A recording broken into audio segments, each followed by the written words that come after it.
अब हम स्टार्ट करते हैं void ratio, porosity and degree of saturation को। So void ratio E of given soil sample is the ratio of volume of voids to the volume of soil solids in the given soil mass।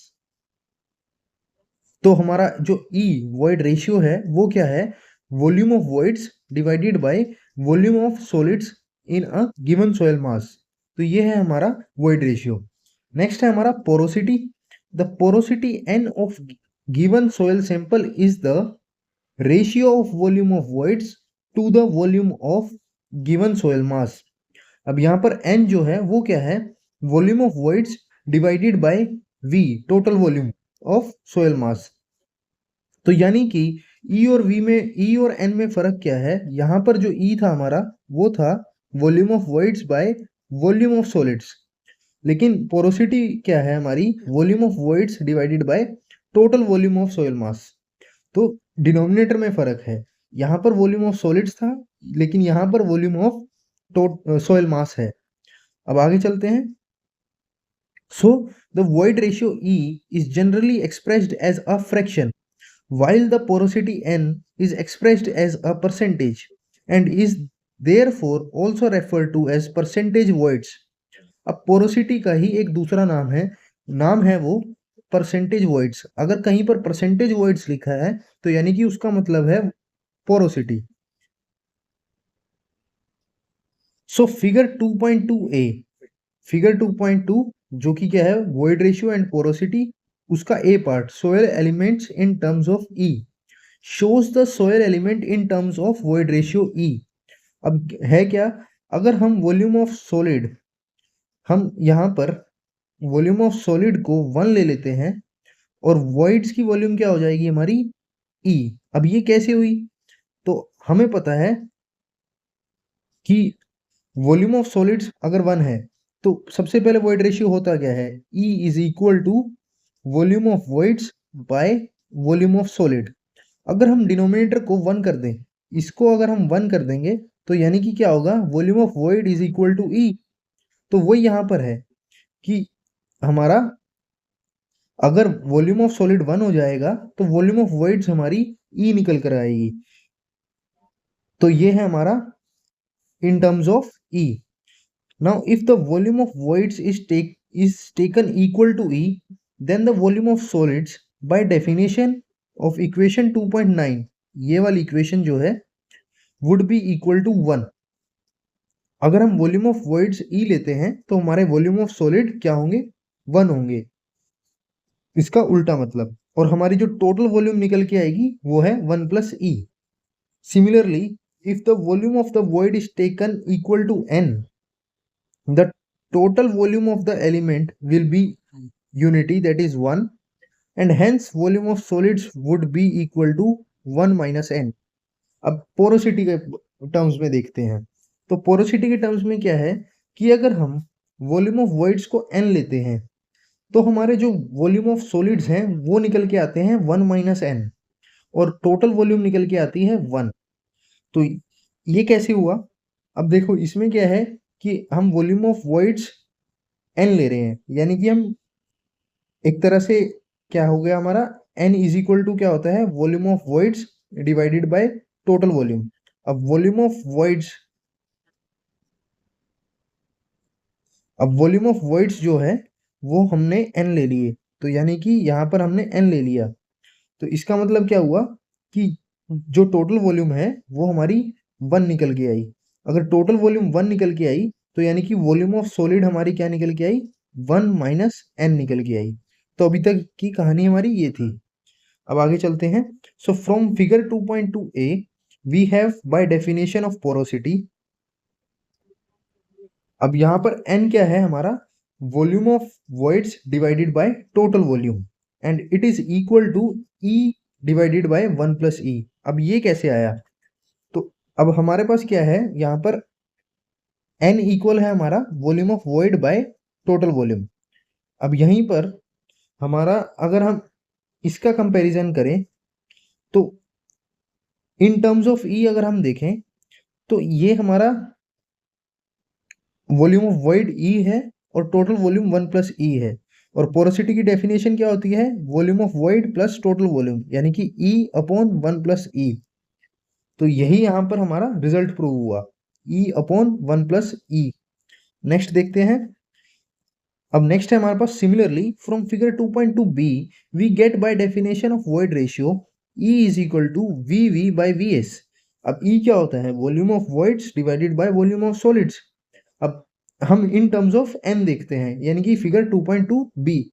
यहाँ पर हमें पता है कि volume of voids क्या है? n। So volume of voids हमारे हैं n, और वॉल्यूम ऑफ सॉलिड क्या है हमारे? 1 माइनस n। तो हमारा जो E निकल के आएगा वो क्या निकल के आएगा? n upon 1 minus n। तो वही यहाँ पर हमारा रिजल्ट आया, n upon 1 minus n। So equation 2.11 and 2.12 gives two relation between n and e. Combining equation 2.11 and 2.12 we get, अब ये वाली इक्वेशन और ये वाली इक्वेशन, इन दोनों को हमने कंबाइन कर दिया। कंबाइन कैसे किया? सो कंबाइन में क्या किया इन्होंने? जो n है हमारा, n क्या है हमारा? e upon 1 plus E. अब इसमें क्या किया? अब n ये किसके इक्वल आएगा हमारा? यहां पर हमने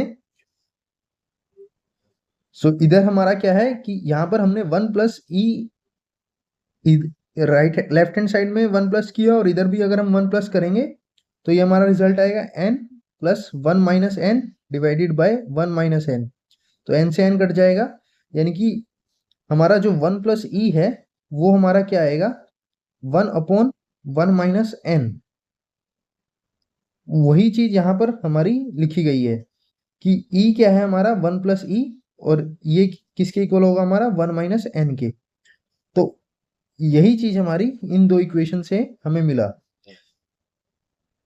सो 1 minus n is equal to denominator of 1 plus E. अब हम हमारे नेक्स्ट पर आते हैं, that is degree of saturation. So in a given volume of voids of sample some space is occupied by water and the rest by air. So in a fully saturated sample, the voids get completely filled with water. The degree of saturation S is defined as the ratio of volume of water present in given soil mass to the total volume of voids in it. अब यहाँ पर degree of saturation की क्या value हुई? Degree of saturation S क्या होता है हमारा? कि वॉल्यूम ऑफ वाटर कितनी है वॉल्यूम ऑफ वॉइड्स में, यानी कि VW बाय VV। तो thus S is equal to VW by VV. So the degree of saturation is usually expressed as percentage and is also known as percent saturation. For a fully saturated sample, VW is equal to VV and hence S is equal to 1. अब fully saturated में क्या होगा? सारे के सारे voids पानी से filled हैं, तो यानी कि VW इक्वल हो जाएगा VV के, यानी कि ये वैल्यू हमारी 1 के इक्वल हो जाएगी। And for a perfectly dry sample, VW is equal to 0 and hence S is equal to 0. So depending upon degree of saturation, a soil is generally described as dry, damp, moist, etc. Figure 2.3 shows such descriptive terms corresponding to various values of degree of saturation. तो ये है हमारी figure 2.3, descriptive terms of soil state with various values of S. तो यहाँ पर हम देख रहे हैं वाई एक्सिस में है डिग्री ऑफ सेचुरेशन और इधर है हमारा वाटर कंटेंट। सो जब हमारा, और ये डिग्री ऑफ सेचुरेशन 0 से 1 तक, तो सेचुरेटेड कब होगा? जब हमारा डिग्री ऑफ सेचुरेशन 1 है, और 0 कब होगा? जब हमारा डिग्री ऑफ सेचुरेशन ड्राई है।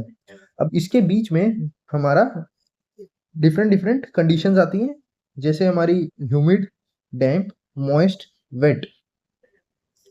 सो डिफरेंट डिग्री ऑफ सेचुरेशन पर हम, और डिफरेंट वाटर कंटेंट पर हम हमारे सॉइल की क्लासिफिकेशन कर सकते हैं in terms of humid, damp, moist, wait.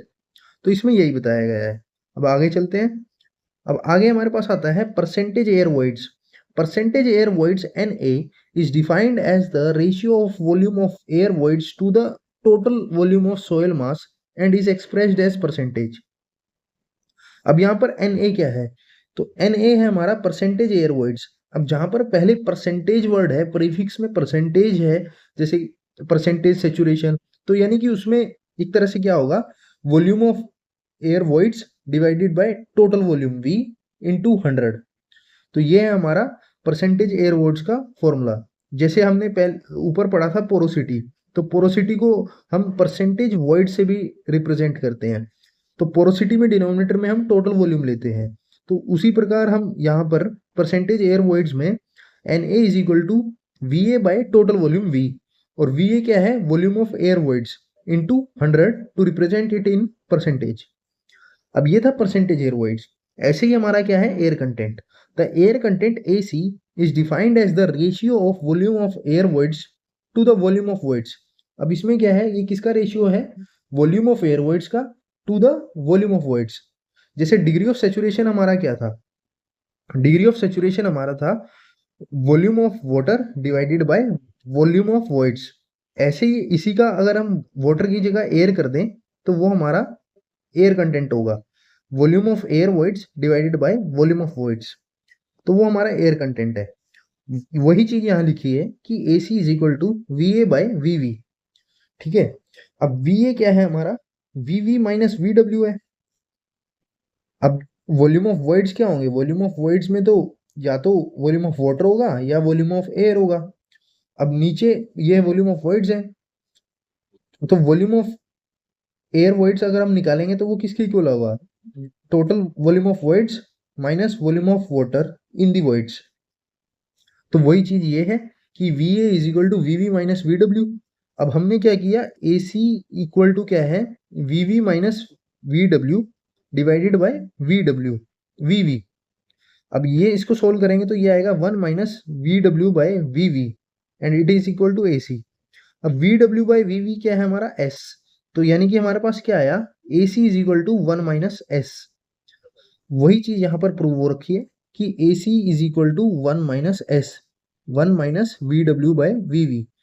इसको हम ऐसे भी लिख सकते हैं कि AC plus S is equal to 1। तो ये था हमारा degree of saturation, percentage air voids and air content. अब हम आगे चलते हैं डेंसिटी इंडेक्स पर and relative compaction. So the term density index ID or relative density or degree of density is used to express the relative compactness or degree of compactness। तो ये जो density index है, relative density है, degree of density है, ये चीजें degree of compactness को represent करती है of a natural cohesionless soil deposit। So the density index is defined as the ratio of difference between the void ratio of soil in its loosest state। Loosest state का मतलब क्या हुआ कि void content ज्यादा है, यानी कि E max, क्योंकि ई क्या है, ई हमारा है VV बाय VS। अब यहाँ पर अगर वॉल्यूम ऑफ वॉइड्स हमारे ज्यादा हैं तो यानी कि ई ज्यादा होगा, और अगर वॉल्यूम ऑफ वॉइड्स हमारे ज्यादा हैं तो इसका मतलब कि सोयल हमारी कैसी है, लूज है। तो वही यहाँ पर कहने का मतलब है। तो ये बात है कि ratio of difference between the void ratio of soil in its loosest state and it's natural void ratio two the difference between void ratio in its loosest and densest state. तो कुछ नहीं है, डेंसिटी इंडेक्स क्या है वो फॉर्मूले से समझते हैं। तो डेंसिटी इंडेक्स को रिप्रेजेंट करते हैं ID से, और वो इक्वल होता है हमारा E max minus E divided bye E max minus E मिन। अब E मैक्स क्या है हमारा, ई मैक्स है हमारा वॉइड रेशियो लूजेस्ट स्टेट में, और ई मीन क्या है हमारा, void ratio in densest state. So E max void ratio in loosest state, E mean void ratio in densest state, और ई है हमारा natural void ratio of the deposit, जो भी नेचुरली हमारा वॉइड रेशियो प्रेजेंट होगा एक डिपॉजिट का।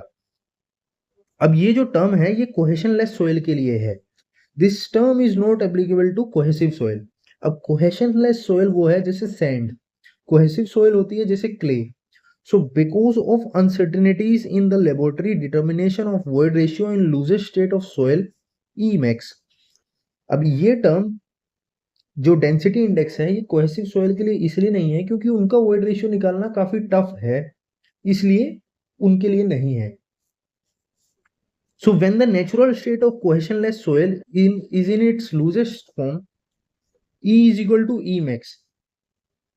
अब यहाँ पे क्या कह रहा है कि अगर जो हमारी हम सैंपल ले रहे हैं वो हमारे लूजेस्ट स्टेट में है, यानी कि E max minus E max divided by E max minus E min.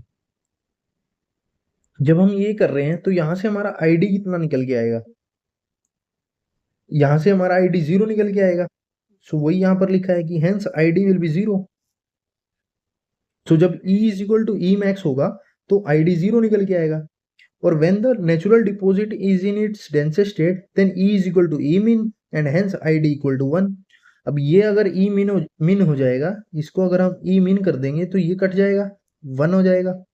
तो वही है यहाँ पर कह रहे हैं कि अगर हमारा जो नेचुरल डिपॉजिट है वो पहले से ही हमारी डेंसेस्ट स्टेट में है तो आईडी उसका 1 होगा, और अगर वो पहले से ही लूजेस्ट स्टेट में है तो उसका आईडी 0 होगा। और इंटरमीडिएट स्टेट पर हमारे जो होगा डेंसिटी इंडेक्स वेरी करेगा 0 से 1 के बीच में। अब इक्वेशन 2.17 जो कि ये वाली इक्वेशन थी, defining density index can be easily derived by noting the fact that density index is a function of void ratio. So ID हमारा किसका फंक्शन है, void ratio का है। So this relationship between ID and E may be represented graphically as shown in figure 2.4। तो 2.4 क्या है, जो अभी हमने पढ़ा कि E max अगर E is equal to E max हो जाए तो आईडी 0 है, और E is equal to E min हो जाए तो आईडी 1 है, तो उसको ग्राफिकली रिप्रेजेंट कर दिया। सो आईडी और E का रिलेशनशिप वाई एक्सिस में डेंसिटी इंडेक्स है और एक्स एक्सिस में वॉइड रेशियो है। तो जब हमारा लूजेस्ट स्टेट होगा तो आईडी 0 है, जब हमारी डेंसेस्ट स्टेट होगी तो आईडी हमारा 1 है, और इंटरमीडिएट वैल्यूज को एक स्ट्रेट लाइन से हमने दिखाया। ये कोई ई इंटरमीडिएट वैल्यू है जिसका हमारा आईडी डेंसिटी इंडेक्स आ रहा है, और हमारा डेंसेस्ट का 1 आ रहा है और लूजेस्ट का 0 आ रहा है। तो ये हमारा ग्राफ रिप्रेजेंट कर रहे हैं। अब हम क्या करेंगे, the slope of the straight line A B representing the relationship between ID and E is given by. अब हमने क्या किया, इसकी स्लोप निकाली। तो स्लोप क्या होगी, स्लोप y बाय एक्स। तो y क्या है हमारा 1 और x क्या है हमारा ई मैक्स माइनस ई मिन। तो वही किया, tan theta is equal to 1 by E max minus E min. अब इसको रीअरेंज किया तो cot theta is equal to E max minus E min. तो किसी भी इंटरमीडिएट वैल्यू के लिए हमारा क्या होगा, E max minus E is equal to I D cot theta. ठीक है, थोड़ा सा इसको हमने इंटरमीडिएट वैल्यू के लिए किया, तो ई मैक्स माइनस ई क्या होगा हमारा, आई डी कोट थीटा होगा।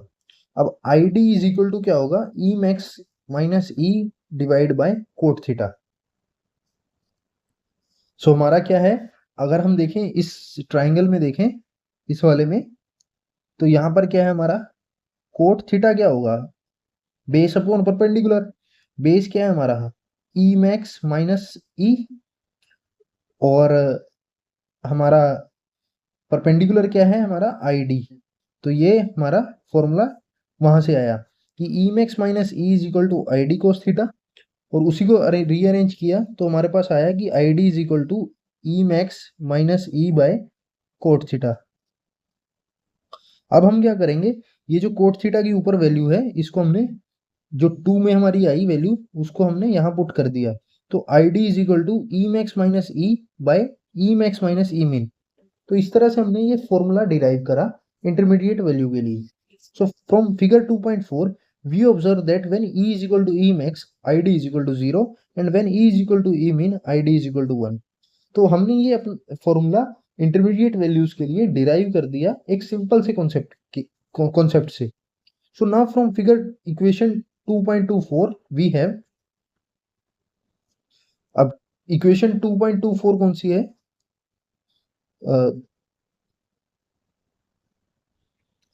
सो ये हमारी इक्वेशन 2.24 है कि E is equal to G gamma W by gamma D minus 1। इसको हम आगे देखेंगे, अभी देखते हैं कि E is equal to G gamma W. अब ये आया कैसे, तो ये इस वाली इक्वेशन से आया कि हमारा जो unit weight of gamma D रहता है वो हमारा इक्वल रहता है जी गामा डब्ल्यू 1 प्लस ई के, और इसी को रीअरेंज करके हम ये वैल्यू निकालते हैं जी gamma W by gamma D minus 1। तो इसको देखते हैं हम, हमने इस चीज को यहां पर कॉल आउट किया है। तो इक्वेशन 2.24 हमारी है E is equal to G gamma W by gamma D minus one. और ये आया कैसे? ये हमारा आया है unit weight of the dry soil is equal to G gamma W one plus E से। इस चीज को यहाँ कॉल आउट किया। तो अब यहाँ देखेंगे कि ई मैक्स क्या होगा। E max is equal to G gamma W by gamma D min minus one. और ई मिन क्या होगा? G gamma W gamma divided by gamma D max minus one. So basically क्या हो रहा है, हमारी वॉइड रेशियो मैक्सिमम होगा जब हमारी यूनिट वेट जो ड्राई सॉइल की होगी वो मिनिमम होगा। और ऐसे ही हमारा ई मिन होगा जब हमारा गामा डी मैक्स ज्यादा होगा। तो इसी को सब्स्टिट्यूट करें अगर हम इसमें, तो हमारा क्या था? E max. सबसे पहले क्या था? तो हमने निकाला ई मैक्स जो कि किसके इक्वल है? जी gamma W by gamma D min minus one के। और ई मिनिमम जो कि किसके इक्वल है? जी gamma W by gamma D max minus one के। अब इन चीजों को, इन दोनों को हम पुट कर रहे हैं अब हमारे आईडी के फॉर्मूले में, जो कि क्या है? E max minus E divided by E max minus E min. तो जब हमने इसमें पुट किया तो हमारे पास ये कुछ बना, जी gamma W by gamma D minimum minus ji gamma W by gamma D divided by ji gamma W by gamma D minimum. E max है तो गामा डी मिनिमम, और ई मिनिमम है तो गामा डी मैक्स। तो इसी को जब हम सोल्व करते हैं, रीअरेंज करते हैं, so the above equation gives density index in terms of densities, and density index is also refers in terms of porosity as well. अब पोरोसिटी के टर्म्स में भी हम इसको रेफर कर सकते हैं। वो है ऐसे कि N max minus N into one minus N minimum divided by N max minus N minimum into one minus N. So ये कुछ फॉर्मूलेज हैं जो हम डिराइव कर पा रहे हैं in terms of densities and in terms of porosity. यहाँ पर गामा डी क्या है? इन सीटू ड्राई डेंसिटी है। एन क्या है? इन सीटू पोरोसिटी है। गामा डी मैक्स क्या है? मैक्सिमम ड्राई डेंसिटी और dry density corresponding to most compact state. Gamma D minimum क्या है? मिनिमम ड्राई डेंसिटी और dry density corresponding to most loosest state. और एन मैक्स क्या है हमारा? Maximum porosity at loosest state. और एन मिनिमम क्या है हमारा? Maximum porosity at densest state, minimum porosity at densest state. So table 2.2 gives the maximum and minimum void ratio, porosity and dry unit weight of some typical granular soils. And table 2.3 gives the characteristics of density of granular soils on the basis of relative density. तो जो table 2.2 है वो हमें characteristics दे रहा है granular soil की in densest and loosest state. तो हम ये रेफर कर सकते हैं कि ई मैक्स की वैल्यू क्या होगी, ई मिनिमम की वैल्यू क्या होगी, एन मैक्स की वैल्यू, एन मिनिमम की वैल्यू क्या होगी डेंसेस्ट और लूजेस्ट स्टेट में। ऐसे ही ये वाला टेबल इंपॉर्टेंट है हमारे लिए रिलेटिव डेंसिटी का। अगर रिलेटिव डेंसिटी 0 से 15% के बीच में है तो वो वेरी लूज स्टेट है। 85 से 100 के बीच में है तो वेरी डेंस है। 65 से 85 डेंस, 35 से 65 मीडियम, 15 से 35 लूज। सो बेसिकली 15-15 का इसमें गैप है। अब हम आते हैं रिलेटिव कॉम्पैक्शन पर। सो degree of compaction is also sometimes expressed in terms of index called relative compaction RC, defined as follows. So RC is equal to gamma D by gamma D max. अब relative compactness क्या होता है? relative compactness ratio है जो भी gamma D हमारी density I divided by the gamma D max. So ये है हमारी इंसिटू ड्राई डेंसिटी और ये है in situ dry density at the most compact stage. So वही यहाँ पर लिखा है कि where gamma D max is the maximum dry density from the compaction test. So in recent years, the use of above index has become a generally acceptable practice for judging the measure of compaction of both coarse-grained as well as cohesive soils. Since gamma d is equal to gamma s 1 plus e, in general we have, अब हमने ये देखा है कि gamma D by gamma S हमारा equal होता है 1 plus ई के। सो हमने आरसी में ये फॉर्मूला यूज किया कि RC is equal to 1 plus E minimum by 1 plus E. So relative compactness RC can also be referred in terms of relative density. So RC is equal to R naught 1 minus ID by 1 minus R naught. जहां पर हमारा R naught क्या है, gamma D minimum by gamma D max, and RC and ID are in fraction form. Lee and Sieg 1971 gives the following approximate relationship between RC and ID. तो हमने ऊपर density index पढ़ा था और अब ये रिलेटिव कॉम्पेक्शन है। Relative compaction में जो हमने चीज याद रखनी है वो ये है कि फॉर्मूला क्या है।